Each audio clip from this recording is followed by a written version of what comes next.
Welcome to Spirit School. I'm your mentor, Danielle Sarank, also known as the Squamish Medium. In this podcast, I share honestly all I have learned about the mediumship and spiritual development journey. My intention is to normalize these conversations, to make way for a more confident, clear, and connected wave of lightworkers, serving the world of spirit with an open and joyful soul. Welcome again to Spirit School.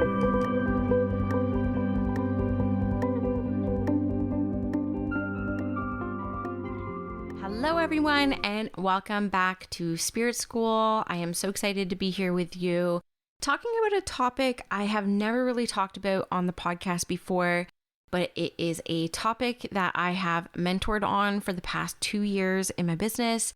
I have a whole program around it called The Calling, and this is around charging and money and spirituality. I'm going to talk to you about it from a bit of a historical lens for myself, my journey with pricing myself and increasing my prices, and then also providing, based through my experiences, some signs, some experiences you may be having as you are considering transitioning from practice readings into charging for your abilities. We'll see how this goes. Again, this is something that I have had to be self-taught in. I have never had a mediumship mentor myself talk about pricing or charging or all the complexities and all the healing that comes up when it comes to considering your spiritual practice a business. And I actually remember when I first opened up my spiritual practice in 2017 for the public. Of course, this was my 4th year of mediumship development before I started charging for my services. I did receive a very negative comment from my mentor who I really looked up to. I was telling her, I think I might want to hire like a business coach because I know nothing about running a business. There was no entrepreneurs in my family. It is not something that was ever taught at school. From what I understand, even business programs at university really just prepare you to enter the corporate world, not so much about starting your own business. And the critique I got right away, which was really disheartening and really evoked within me a lot of healing that was required around seeing my practice as a business, was this isn't a business. You can't think about being wealthy from doing this. And that didn't even enter my mind that, one day I could be a millionaire doing this. This isn't like a get rich quick scheme. And the essence that I got from the critique that I experienced from somebody I admired so much really made me question my own mindset around charging for my spiritual gifts. So there was a lot of wounds that came up. And I know that a lot of the wounds that we carry around, charging for our spiritual practices are not always ours to carry. They are the wounds maybe of our mentors or our family, or even just witch wounds that are very intergenerational in manner, that we are carrying old stories that maybe don't serve us in our current day models in the way that we do things. And the truth is, when I reflected back on the criticism that I got from my first mentor, it made no sense to me that people wouldn't see this as a business, because when I first launched my practice and started charging, I actually needed a district business license, which was, $150 a year. When I exceeded a certain amount of income, which took me a couple years, I needed to start charging GST. I knew that I didn't have a whole lot of acumen for financial management when it came to figuring out the taxes, so I actually had to hire a bookkeeper and an accountant. And so in every other way that you look at your spiritual practice, it is a business. It functions as a business. If you are collecting money and you need to pay different companies for systems for booking, Zoom costs money, My Acuity, which you book your sessions through, costs money. And those are expenses, and I only get to claim them as expenses if I'm filing taxes. Like, in every way, these spiritual practices are businesses. And for me, it was hard to see it as that because I didn't have any examples out there in the real world of people who talked about it as if it was a business. And that was a really big part of my growing path as a medium. For me, I was very surprised early on in my full-time adventure when I quit my corporate career and I went full-time in 2020, that immediately most people started hiring me to not help them develop with their mediumship as much as, how do I charge? What do I charge? Like, what do I do when this person's unhappy? And what do I do when I don't feel like I met their need? And when it comes time to increase my prices, like the same wounds are coming up.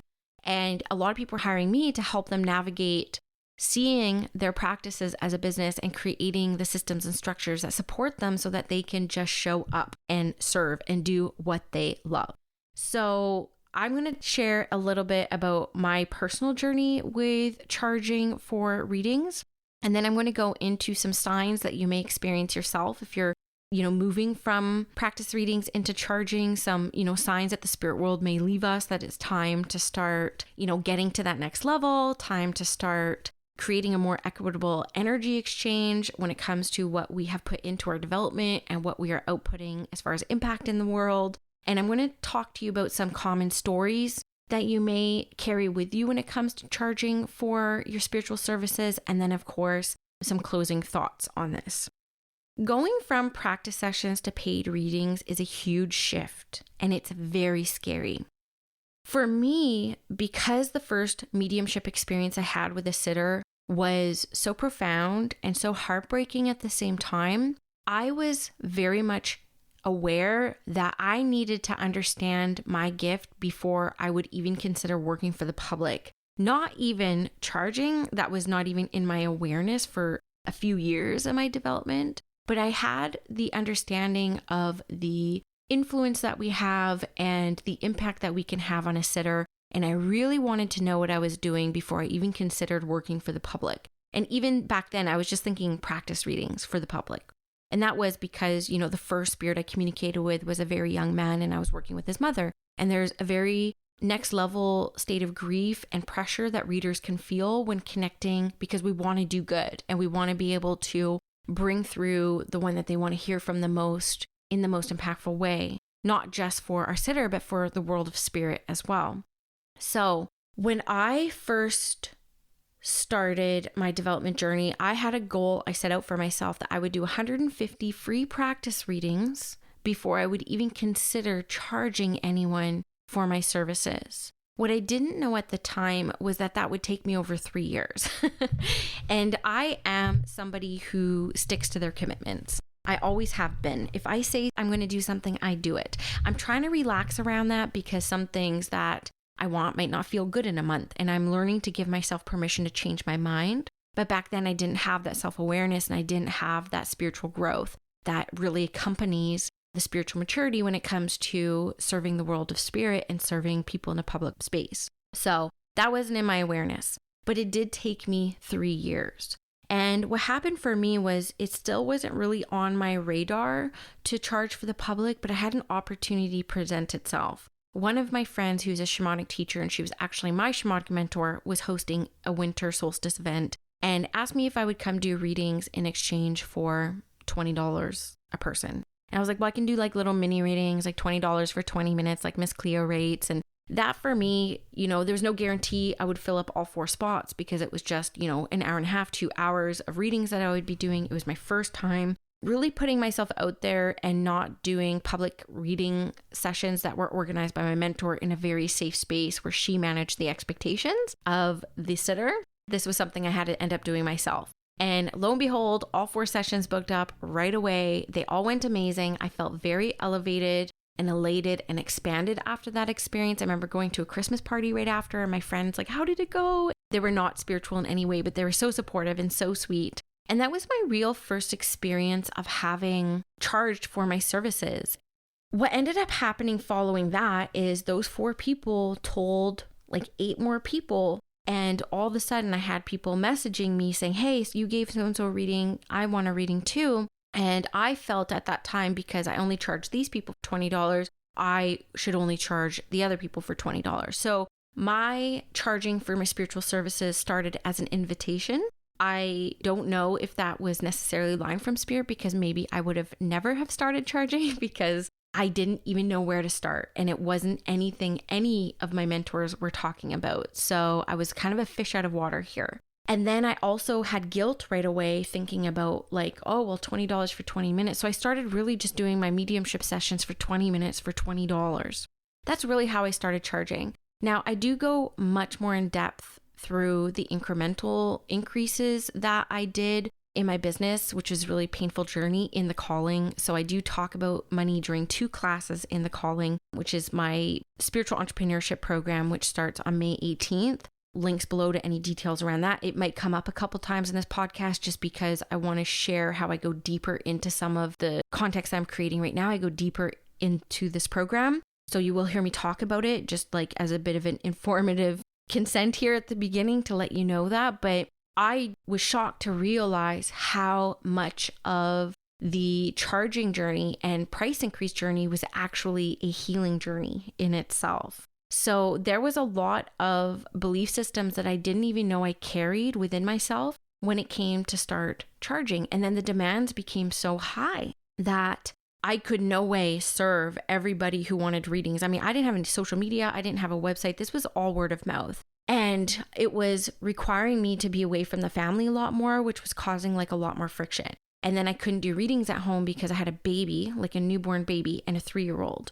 And so I actually had to start renting a space, which was also charging me $20 an hour. So I had to do my first increase to $40 an hour so that I could walk away with a little bit of money and giving the space that I was renting the rest. So that was kind of one of my first business transactions where it's like, whoa, I'm like renting a space. And if I want to even make $20 from these 2 hours, then I need to actually increase my prices. So that was kind of my journey through initially charging and then needing to start increasing my prices around that same time.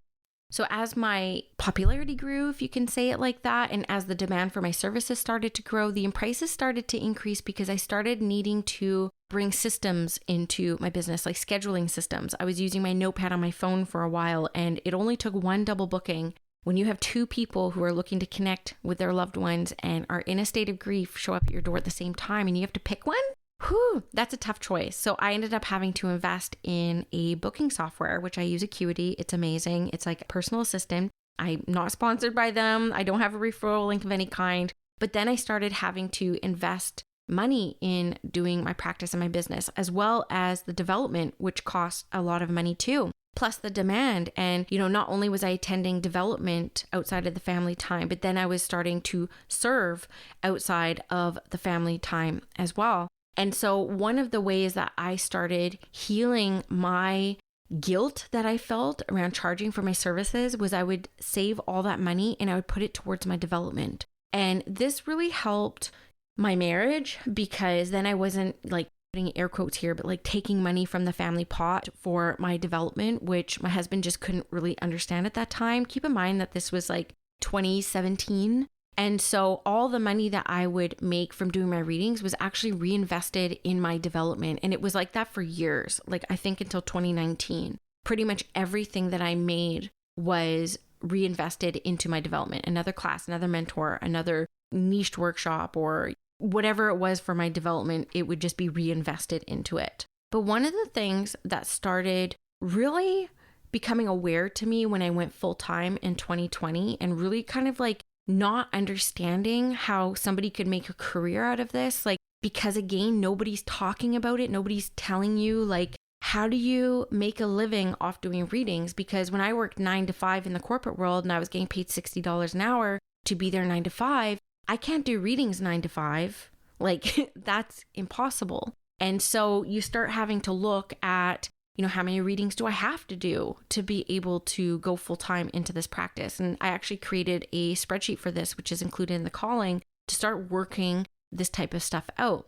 So still not figuring it out before I went full time, I kind of had in my head, okay, to break even at my current rate, which the increment to that time was $150 Canadian for a session with me, a 45-minute session, I would need to do 9 readings just to pay my mortgage. So that ended up being my goal. Going from 9 to 5, which is actually like more like 8 to 6 because of the commuting time and all that, to going to do maybe 3 readings 3 days a week. Because the truth is, you can't just do readings, right? Which I talk about multiple streams of income as a way to really thrive doing this work in the program as well. And that's something I actually had to get really creative with in my business to offset the expenses in my business, especially going from an offline to an online business, which again, I cover in the calling because it's too much to say here, but the expenses really increase as the demand increases. And then what you thought you needed to earn to be able to pay your mortgage and your food. And keep in mind, I have 2 kids and childcare and stuff like that, which if you give up those spots, you're not getting it back.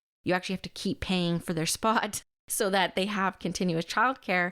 My expenses kept going up and my prices had to keep going up so that I still could afford to survive. And then not being able to do it all on my own, I had to end up hiring someone. And then I actually have 3 staff. So there's a lot here, right? But I was very, very surprised at how much money and charging was connected to how I felt about myself and the worth that I had in self. And so that is something that I teach quite a bit about in the calling as well, because that really shocked me. I thought that if I got to a point in my practice where I felt good enough, and I'm putting good enough in air quotes, to start charging for my services, and then realizing that all the healing work I did to get to that point to be able to charge was coming up again in another area of my life. And it was coming around my relationship with money, which our relationships with money are not just ours. They're, how were you raised? What kind of money conversations were being had in your households?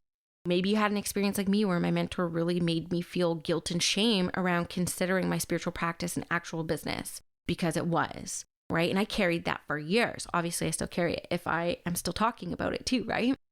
How much of that is actually intergenerational from the spiritual space, right? I'm going to talk about some quotes that common people say, which are really kind of like a hangover from, I don't know if it's like spiritualism only, but I've mostly heard it from people who develop in the spiritualist church, like this, like you can't charge for your gifts, et cetera, which we'll cover later on in this podcast. So some of us are carrying that guilt, which is not even ours, but because we are in a similar sphere, we're in a similar energetic space, we therefore do carry some of the beliefs that were formulated and spoken out loud before we came into the space. So some of the healing we're doing is actually for the mediums coming up and the mediums who have gone home before us and have paved this pathway before us, right? So I want to talk next about some signs that you may experience that it's kind of like your soul's way or your spirit team's way. It could be either or both the same, telling you to, start stretching yourself and moving beyond just doing the free practice readings to start being compensated for your gifts and having that kind of energetic exchange. Okay. Now, these are some things that I personally have experienced, and they're also things that I see my students experience. And it's not an exhaustive list by any means, and you may experience one, none, or many of these. And I think that this podcast episode is really good as well for sitters to listen to, even people who are not super interested in either charging to invest in your development or charging to make this a career path for yourself. But it's good for you to understand the mindset of readers so that when you go invest in a reading, you can understand that that price that you are paying, there's a whole lot of work and there's a whole lot of thought that has been put into that price. Okay. So some signs that you may be experiencing that is time is you stop looking forward to your sessions. I see this happen in the initiation program, my 12-week Mediumship Foundations experience, as well as the Spirit School Collective, which is my monthly membership, which we have an opportunity to sign up for practice readings every single week, practice readings with one another, practice readings. I have public volunteers if you want to stretch yourself and start reading for the public, and all different modalities. It's not just mediumship that are practicing. But you get really gung-ho and you're like, I want 2 or 3 practice readings. And then all of a sudden you do 1 or 2, and then you will find any excuse not to make them. Or you will find that you are partnered with somebody who is either tired or, something came up and they just are choosing not to do it. And you become less invested and less excited about the sessions that you used to be very excited about, right? So this to me is a sign that the energy exchange is off. Because what we're doing in practice sessions, instead of money in exchange for the energy of your abilities, is that the exchange in a practice setting is actually the feedback, right? That is so valuable to a developing intuitive and a developing medium. That feedback is so valuable. The next thing kind of leads into that, which is this energetic mismatch, right? So as a personal example, I remember this was the last time I really did a free public sitting, and this woman actually did end up giving me $50, which I was like, whoa, you just gave me $50 for this? I could not believe it. I felt like I won the lotto, and of course I tried to give it back to her. But I had been doing practice readings. I'd gone through that summer solstice event, but I was still kind of teetering between, a blend of free practice readings and some paid ones. And I reached out to her to say, hey, I want to practice something very specific. Do you mind sitting for me? And I ended up overworking myself, and I ended up reading for like an hour and a half. And it was a very, very clear reading, but I just kept going because I kept wanting to please her because she was a big influencer. She's somebody who I admired and respected. And I ended up experiencing energy sickness after that. So I have found that through my journey, and that's just like one example, but like this energy sickness, which after a reading can come up as like flu-like symptoms, like energetic lethargy, headaches, nausea. Flu-like symptoms for me has been when I've either overgave from a place of lack, not from a place of abundance. Like, I don't feel like I'm doing good enough. I don't feel like you got what you needed. So therefore, I'm going to overextend on time. I'm going to overextend, what I'm capable of from a place of lack, not because from the goodness of my heart. And I would experience that energy sickness. And then the same thing would come up when I was around $60. What started happening was I would start attracting certain clients that would get the reading and then tell me that they actually couldn't afford it and that they didn't have any money for me. Then I would start to feel like this really energetic balance because I started feeling that energetic exchange not being the same. And you have to think, money is just energy. It's just another form of energy exchange, whereas the energy exchange before is actually the feedback, right? And so I was like, this doesn't feel fair anymore. And so that is how I started increasing my prices, because I would start attracting situations like that where I was like, I don't feel like this is a fair exchange anymore, because we become better, we become more qualified, we become more experienced, and people aren't just paying for your time, the time money exchange, they're also paying for your experience. And they're also paying for the confidence and the energy that you give off in that session as well as all the development you've done and all the pre-work and post-work that goes into a session. So one of the big challenges I've had in my mentorship with other light workers is seeing it like that. Like, my sessions are 45 minutes. For $333, you're not paying for those 45 minutes, you're paying for my 10 years. And the fact that to be able to fit you in, there are a lot of things I had to put aside, like, my mentorship clients, my membership community, my visionary process that I need to continue to expand and evolve as a spiritual entrepreneur, and then the prep work, and then the post work, like the cord cutting and the clearing and the, assessing myself with loving eyes around where I can continue to improve so that, people who hire me in 2 months from now get a more advanced version of me. So moving people away from that like purely time and money exchange to understanding what you are actually giving as a whole is like a huge development curve and a huge growth. And that is very closely tied to the energy exchange that you sense and feel, right? So energy sickness, not looking forward to your sessions are two signs of that inequality of the exchange. People will tell you to start charging. This is very common. I see this happen in the Spirit School Collective all the time. Actually, just today, one of my clients, Jess, who's in there, was saying on my Instagram Live, I hopped on Instagram Live before to get people's perspectives on money and spirituality. It's good for me to know where my audience is at, was saying like, oh, people in the membership keep telling me to start charging. That's a sign. For me, when I was around $150 a reading, I used to attract really crazy good people like doctors. And I remember working for a judge, corrections people, lawyers, university professors. And it was always these people who, went through like 10 years of education plus and are making X amount of money, who would tell me flat out, I would have paid double for this. Like, you need to increase your prices. Like, I would have invested double. Like, I don't think you understand. And this was back in 2018. People were telling me this. And so when people say that to you, like, believe them. And that's not going to be the case for everybody, but it is going to be something very common that you find on your path.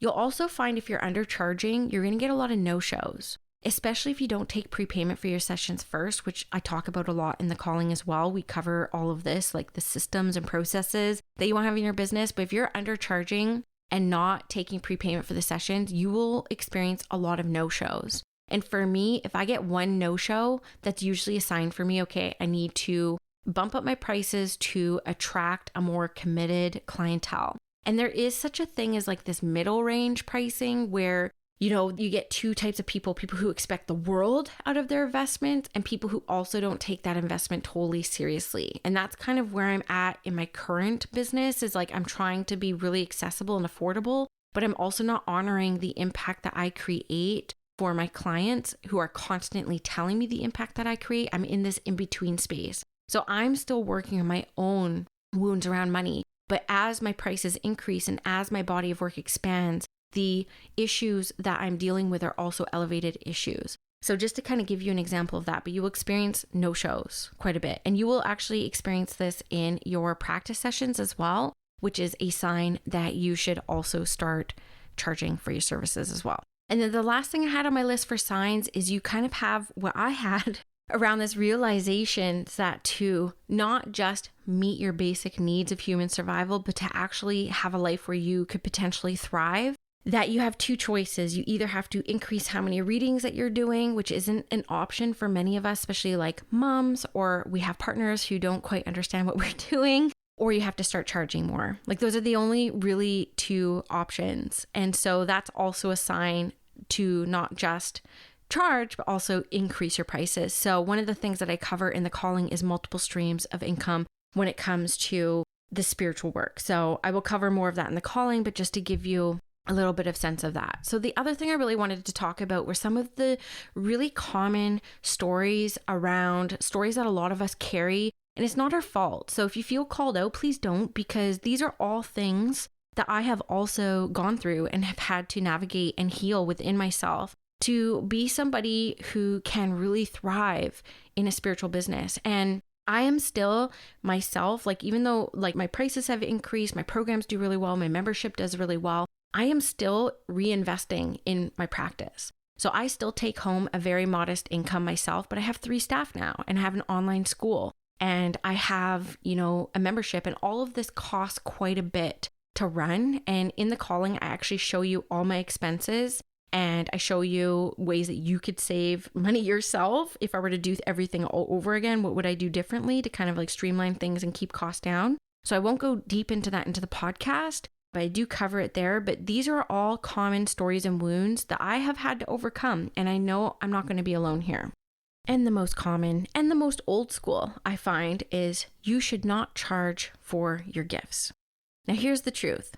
We are all born with these gifts, but only a few of us turn these gifts into true abilities that could be impactful for others and shared with others. And I want you to feel the difference of that. Yes, they are gifts, but we turn them into abilities. And that's how come you'll hear a lot of like more modern mediums now say like, these aren't gifts, they're abilities. We're all born with these gifts, right? But it takes a lot of time, and not in every case, but in some cases, a lot of financial investment to learn different modalities, different ways of doing this work, different techniques through a bunch of different mentors. And hopefully more and more mentors will really start charging their worth out there. But you do, for the most part, financially invest to some level in turning these gifts into actual abilities that are serving not only the world of spirit, but actual people. And that's really what we want to do here. And there are people who don't charge for readings. And I went through a whole year of not charging for readings. I wanted to experiment with that. And I wanted to see who I would attract by doing free readings for a year. And I didn't charge for a single reading for an entire year. And I just started charging again in late December. So yeah, this to me is like one of those old spiritualist kind of hangovers. And I love spiritualism in so many ways. You know that. I've done a whole history of mediumship on this, but I have only heard this concept and mindset from that religion. And not everyone, but the people who have said it have been a hangover from that. And I'm here to tell you, I read a spiritism book by Allan Kardec called The Medium's Book and the Spirits Book from back in the mid 1800s. And he has a whole section in the book on why people who choose to be mediums and intermediaries for the spirit world need to charge. So somewhere between like the 1800s and like the 1990s, there was a storyline that was created. I don't know the origin of it. I know where I've heard it from the most myself, from my experience, but that you shouldn't charge for these abilities. Now, I think it was Gordon Smith who, I heard this through Michael Mayo, but I know that he says, I don't charge for readings because they're inconsistent. And that is 100% true. Readings are inconsistent. by nature. And anyone who does readings will be nodding their head right now. Like, yes, they are. I wish they would be more consistent, but they're not, because every sitter is different. Every spirit communicator is different. We show up differently every single day. And those are the 3 ingredients needed for the recipe around mediumship: a sitter, a medium, a spirit communicator. And those aren't consistent. We're not consistent. We're cyclic, right?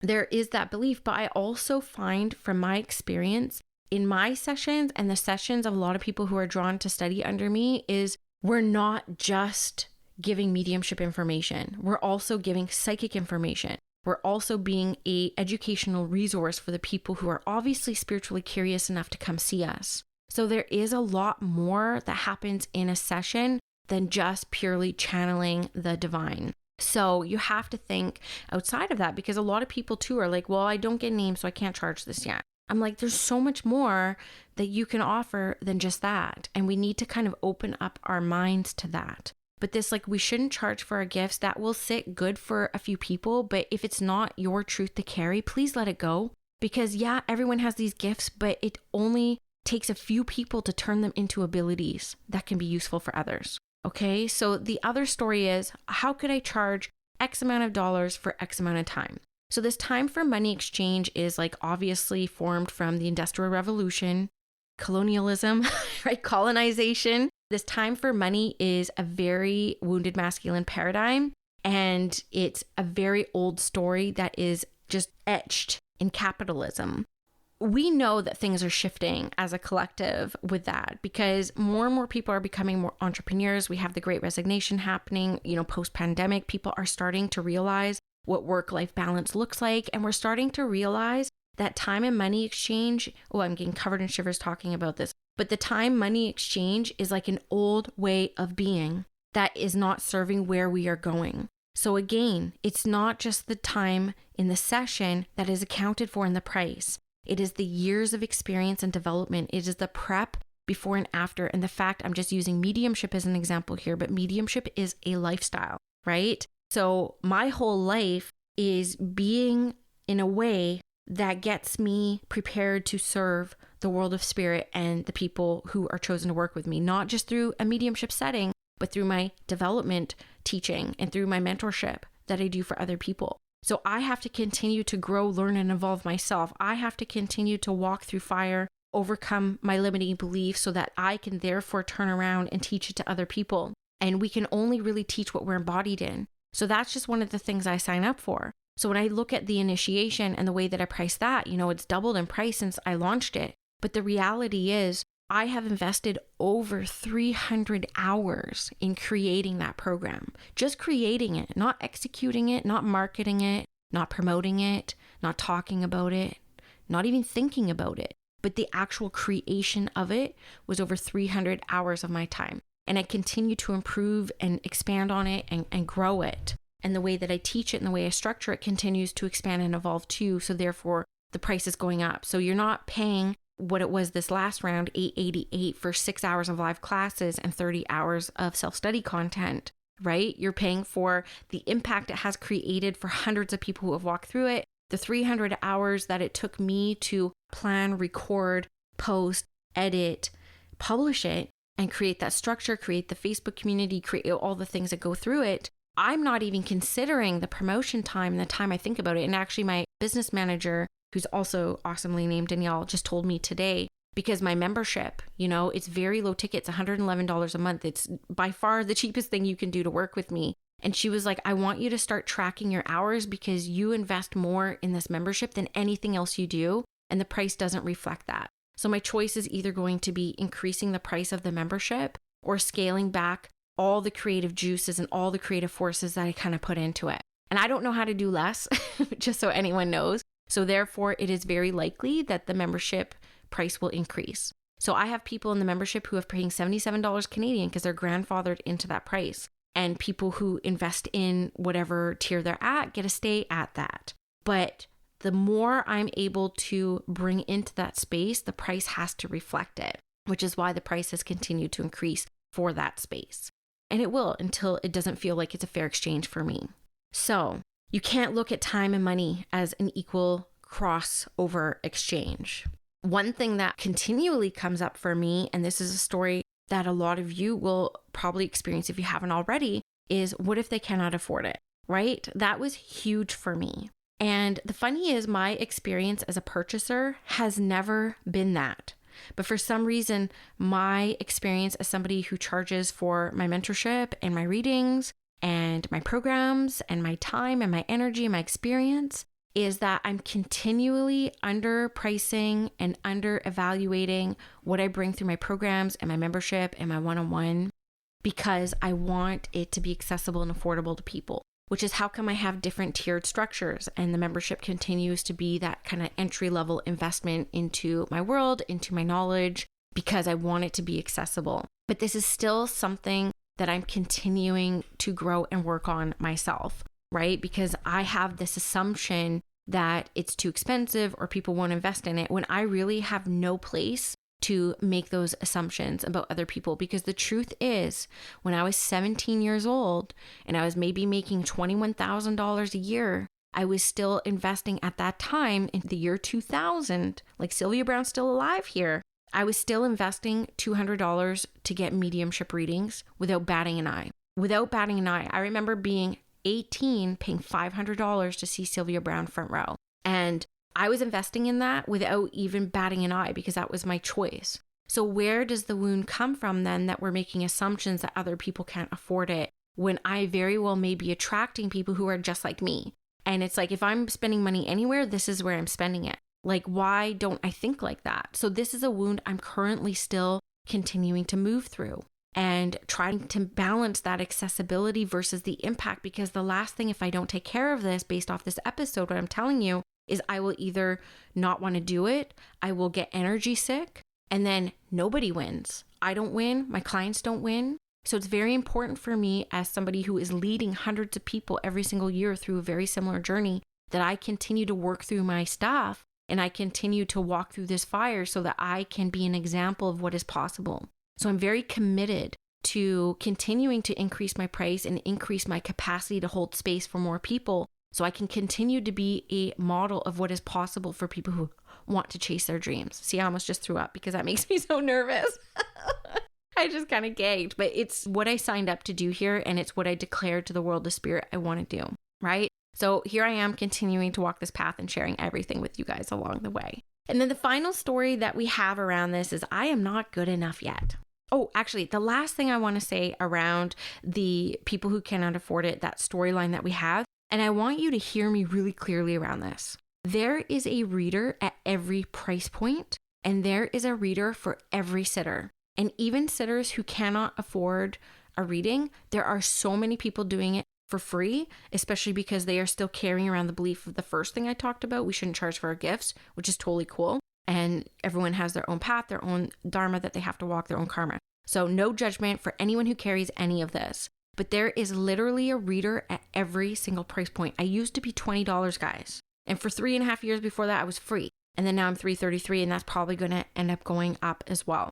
So, we don't have to feel so bad. So when I have people who come into my DMs and say like, oh, I just can't afford it. And I said, that's okay. I have tons of free resources. I have a podcast. There's a free course on Spirit School. My membership's really low ticket. I got like a blog. My Instagram is jam-packed with videos that are incredible value, as valuable as some of my paid programs. So I'm able to point them to a body of work that is free, and then also reassure them, just keep looking. Ask your spirit team to guide you to someone who's at the perfect energetic match for you.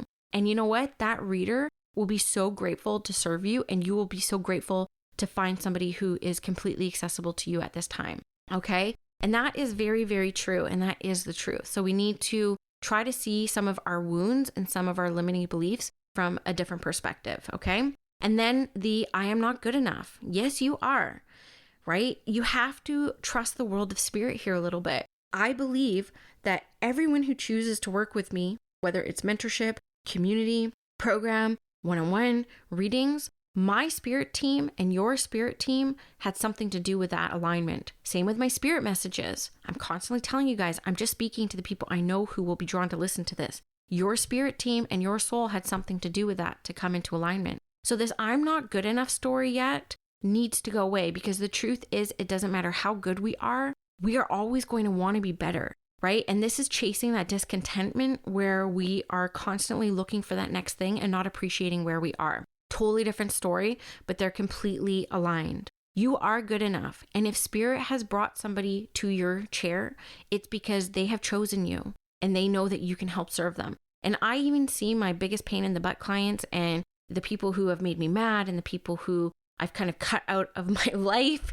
in a lot of ways. I know that Spirit brought them to me too, because I needed to learn to stand in my power. I needed to learn to stop making so much accommodations. Some of the hardest lessons I've had in like firing clients and like kind of like, cutting cords with certain people have been huge experiences for me that have showed me how I actually think about myself. I was like, I actually didn't think I was worthy, but I know I'm worthy. And I was able to exercise my worth through this experience. So just trust that and trust the world of Spirit. Okay. So kind of in closing here, I just want to say like, you will know when it's time to start charging. Just trust yourself.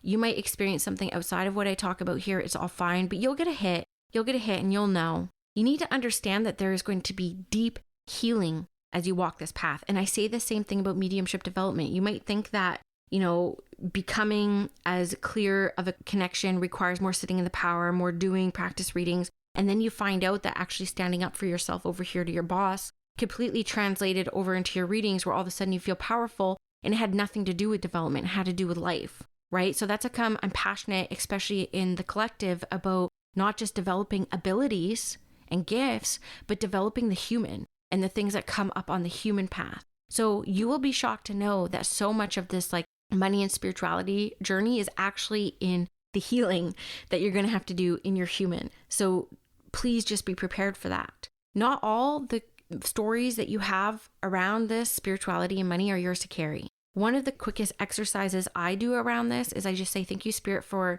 removing what is not mine to carry and allowing me to keep what is mine to carry. And because I believe in the power of voice, the power of intention, I trust that if it serves the highest and greatest good of all involved, because I declare that and I made that intention through the energy of my voice, and so it is. And that's how I choose to carry what is only mine to carry. You'll also experience similar wounds when you move into going from practice readings to paid readings. You will also experience the same wounds every time you increase your price, every time.